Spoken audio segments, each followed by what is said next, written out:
Erased Destiny. Chapter 7. Hare and Hounds. The work-filled days were taking their toll on Merigold. The girl fell asleep in the mornings and went to bed late at night. Contrary to expectations, living in the city did not give her the opportunity to get acquainted with shows and balls, and the hours saved were consumed by additional duties. The only assumption that worked out was earnings. Merigold had more money than ever before. To make a better impression on her potential students, Merigold asked her mother to sew a black mage robe for her, and in this robe she strolled around the city, regardless of the weather. She only took it off for work so that it wouldn't get dirty. Teaching magic was not only more profitable, but also less tiring, so Merigold would gladly change her profession if only Pillas had any students of death magic. Since moving out, Merigold has not seen Rose even once. Her sister did not visit the city, and it was Abella who carried the materials and clothes. Merigold was amused to see how everyone was hooting over her little sister.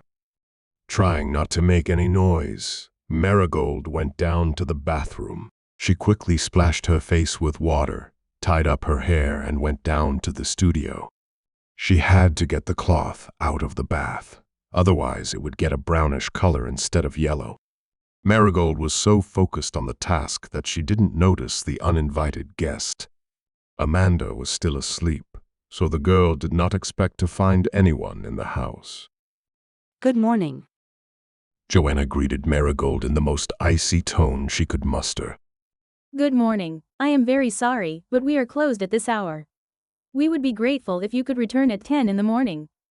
Merigold said the sentence that Amanda required her to use in such situations.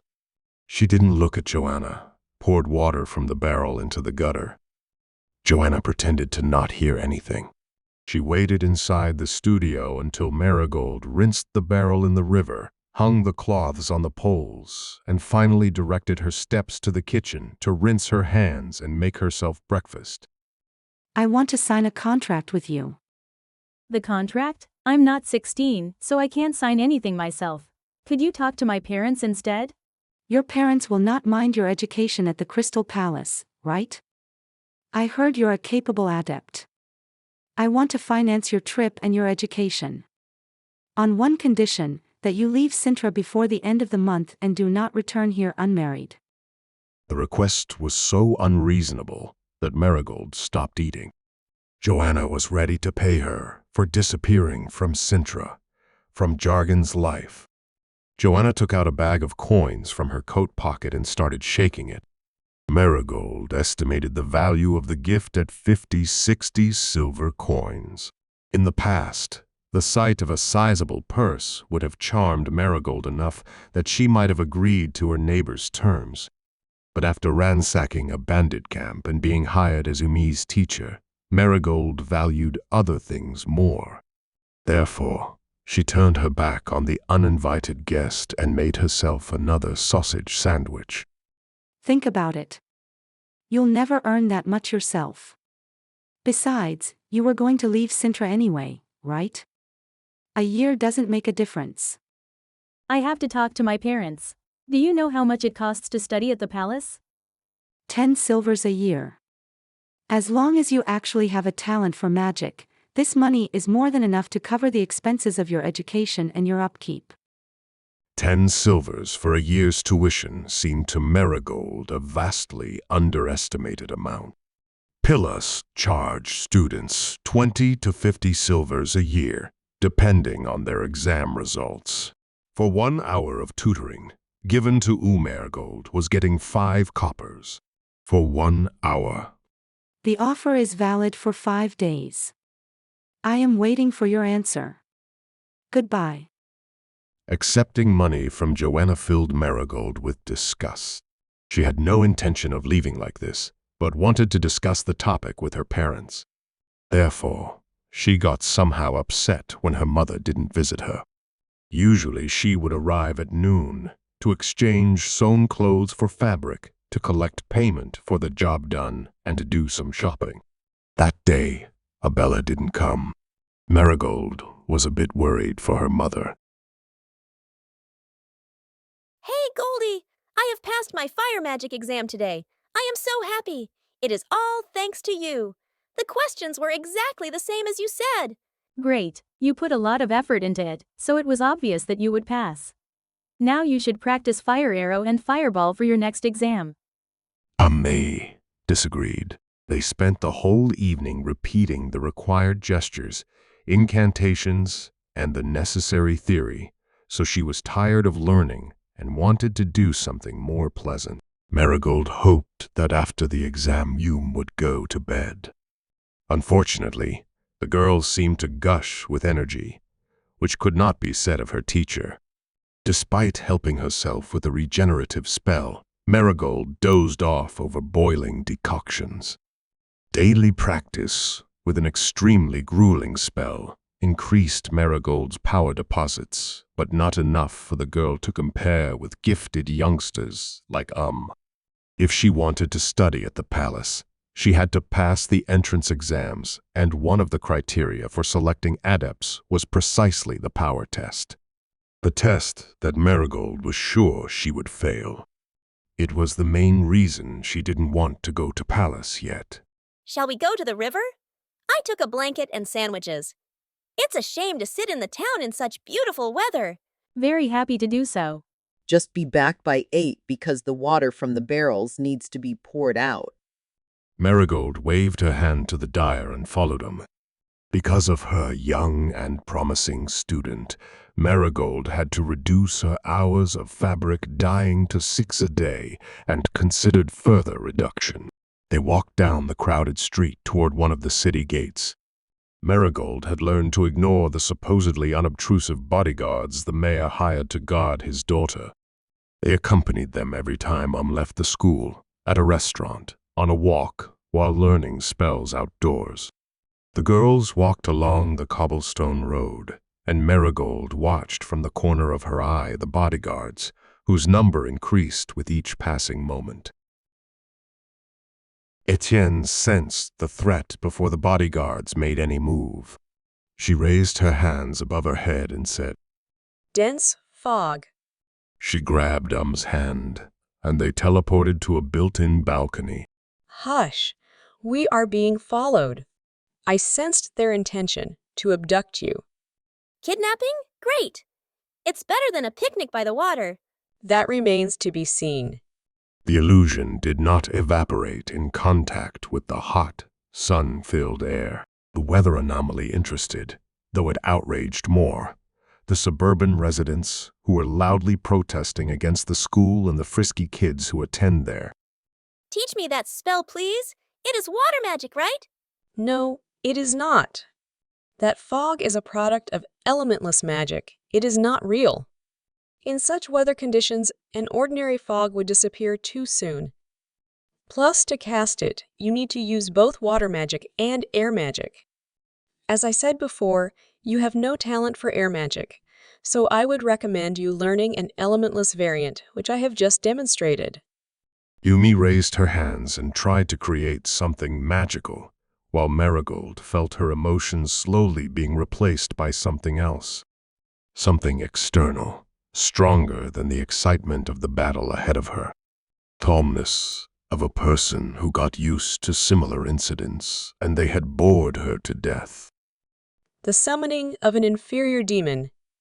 A play of light, a light mist, a ray of sunlight, and the shadow of trees, creating an illusion.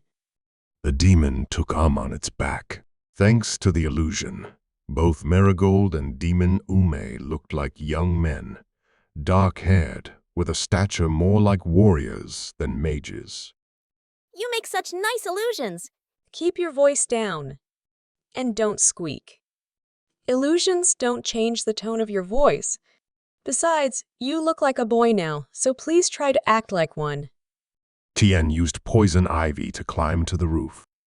She had the advantage over her opponents, not only in spells, but also in many once-won fights. The fog caused the would-be kidnappers to scatter in search of the girls, making Etienne's task even easier. The girls, including the one on the back of someone else, descended to the ground, prepared for action. Hidden in the shadows, with death's dagger in her hand, Etienne snuck up on the nearest captor. Dream of the dead. She touched the forehead of the green-clothed man. From his memories, she learned about the planned kidnapping of Ume, organized by someone who looked like that mine manager. Etienne watched the kidnappers confer. She did not like the statement they pay only a little more for alive than for the dead. Energy drainage. Could your fiancé want to kidnap you? Sure, he's done it a few times before to show that I'm not protected well enough. Today, he will not succeed. Etienne looked around for another victim, perhaps better informed in the principal's intentions. Her attention was drawn to two men sweeping through roadside bushes. She hypnotized one of them and used him to stun the other one with a blow to the back of the head. She sucked the energy and also a bit of life out of both of them. You fight so quiet and clean, as if you were a scout. Death mages are very close to seekers. We use different techniques, but our tasks overlap. Those don't know much either. We need to find their commander. He has dark hair, a short beard without a mustache, and lacks a piece of his ear. Let me know if you see him. Sure, you can count on me. The two boys wandered the streets of the town in search of the kidnappers' chieftain, while the kidnappers were looking for a short-haired, blonde, richly dressed girl. And the search was hampered by the fog that Etienne kept up so that her illusions wouldn't start to flicker due to exposure to harsh light.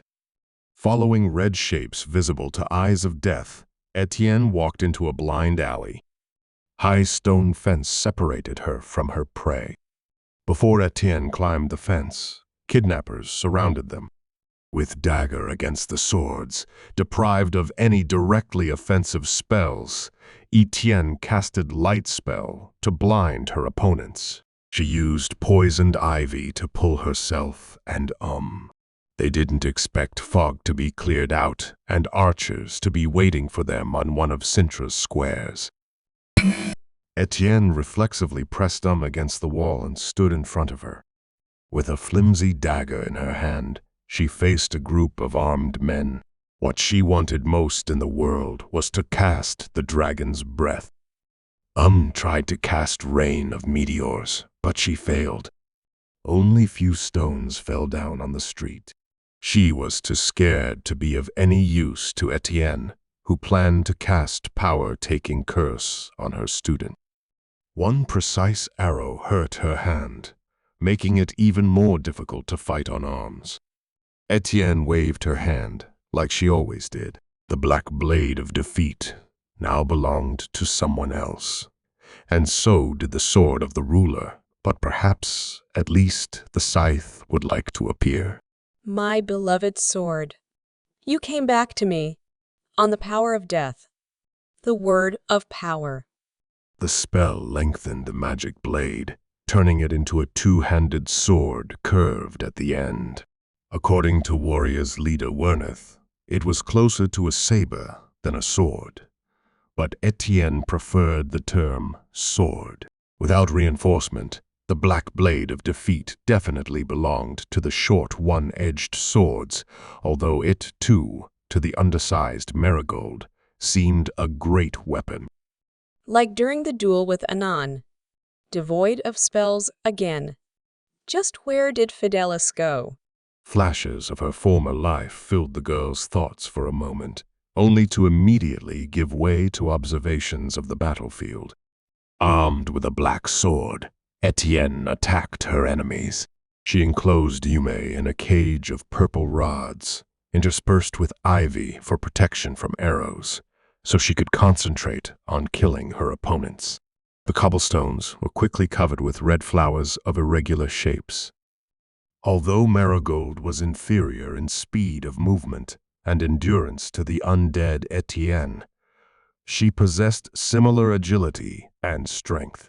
Her low stature made it easier to dodge blows and launch attacks on legs, which bandits, usually fighting men of fair stature, did not protect as well as their heads and bodies. When the group of kidnappers circled the buildings and reached a small square, they found there a lone Merigold with hair streaked with blood and the blank stare of someone immersed in his own thoughts. Only after a while did the girl react. On the power of death, hypnosis. Mirror of fear. She approached the leader of the thugs, put his weapon on the ground, and tied his body with ivy. The underdogs of the troop tried to flee the battlefield, but Etienne prevented them from doing so by creating the illusion of a road where the building stood. The collision with the wall stunned the attackers. Energy drainage. This time, Etienne didn't stop at nullifying fatigue. She held the man in the embrace of the red flames until he lost consciousness. She hid her hands under her robe and summoned a small, very old hourglass. Before she released Yumi from the cage, she turned the instrument twice, enough for the leader to turn old and the wound on Merigold's hand to disappear just like the fog she conjured at the beginning of the clash. Your face! The scar is gone! How did you do that? The illusions that changed the girl's appearance were also gone. Despite saturating her body with energy, Etienne struggled to stay on her feet. She didn't know if it was due to the spells she had cast or general overwork, but she couldn't focus her eyes on She couldn't remember where the girl lived or how to get there, but she remembered the formula of the memory modification spell. I healed myself. These are not views for a child. I'm sorry. Don't move for a moment. I will correct your memories. You saved my life! You are the best! Will you teach me to transform into a dragon? Mirror of fear is an illusion that makes the caster look like what the victim fears most. I've killed 100 dragons in my time, so… never mind. I need to lie down. Wash up. I don't know what to do first. She sat down on the stones. The fog disappeared and was replaced by screaming women. The black blade of defeat dissolved into the air. Thank you so much. Come, you need to rest.